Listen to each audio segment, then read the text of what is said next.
Now back to that breaking news we've been following. The OPP is reporting multiple fatalities in the wake of a tanker truck fire on the 407. A fireball shot into the sky shortly before 5 after the truck rolled over on the highway near Dufferin. We are joined live now by OPP Sgt. Kerry Schmidt. I'm sure it is a horrific scene. What is the very latest that you can tell us, Sergeant?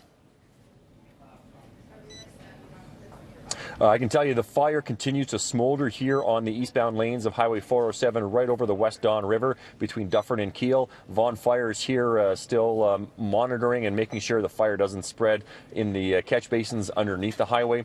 There is a walking path below that we want people to make sure they are aware of the dangers. I can tell you there's multiple vehicles involved, and based on information from the fire department that were attacking the fire, multiple casualties as well. We have not had a chance to get to the scene yet, as it's still active, and we'll get more information as they get things cleaned up completely.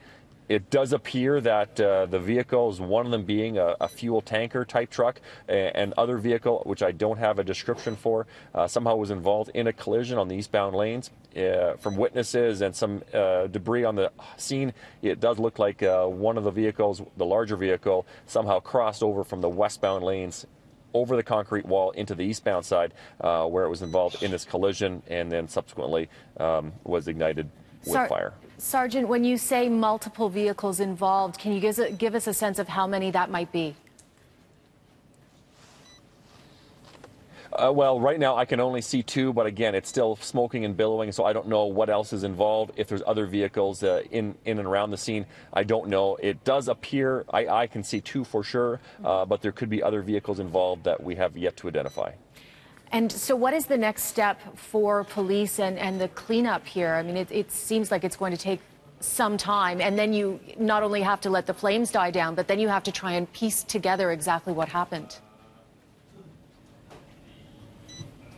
Well, that's what the collision reconstruction team are doing right now. There was concern because this fire actually took place on top of a bridge deck over top the West Don River. And so whether or not there was a structural integrity that was compromised to the bridge itself, that could be significant in terms of repairs if we had to close and shut down the highway. So right now, our reconstruction team is on scene and continuing to arrive. The fire continues to smolder, and obviously our first priority is to locate and identify victims, and we'll be working alongside the coroner as well to do that job, and then notifying family, next of kin, and then trying to piece together through collision reconstruction the circumstances that led to this collision. The roads were dry, the sky was clear, although it was cloudy, and we're still trying to determine what happened, but the investigation is just in its infancy right now. Of course, and I'm sure you have to figure out the tanker truck and where it was, and if, you know, clearly it must have contributed to this massive fireball. Just the cargo alone. Well, we're going to look into all that, and we'll look to see, yeah, exactly. We'll look into whether or not there was mechanical issues, human issues, or what the circumstances were that led to this crash. And in the meantime, the eastbound and westbound lanes of the 407 are shut down, and traffic is being diverted off, but there's still massive amounts of traffic that is stuck here on the 407 waiting to get evacuated. And in the meantime, anyone who, if you're able to make contact with those drivers, please stay in your vehicles, wait for police direction. We don't want people trying to go back the wrong way on shoulders, which would then take away emergency access routes for emergency vehicles responding to the scene, who continue to arrive as we speak.